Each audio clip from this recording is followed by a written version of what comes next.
అండి ఇవాళ మన స్పెషల్ పచ్చిరొయ్యలతో చాలా రకాల వంటలే వండుతాం కదా. ఇదొక రకం. ఏంటా అనుకుంటున్నారా? బెండకాయ పచ్చిరొయ్యల పులుసు. మీకు తెలుసా? తెలిస్తే మాత్రం కామెంట్ సెక్షన్లో కామెంట్ చేయండి. తెలీదా?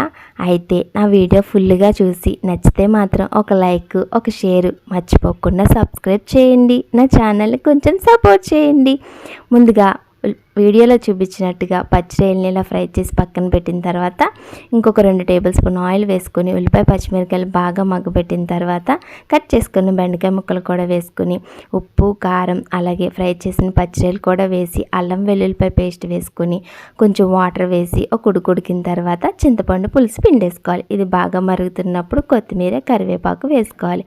ఇంకొంచెం బాగా దగ్గరికి అయ్యి దింపేస్తామన్నప్పుడు మాత్రం జీలకర్ర పొడి వేసుకుని ఒక 5 నిమిషాలు కుక్ చేసి దింపేసుకోవాలి. అంతే అండి, ఎంతో టేస్టీగా ఉండే పచ్చిరొయ్యల బెండకాయ పులుసు రెడీ. బాయ్.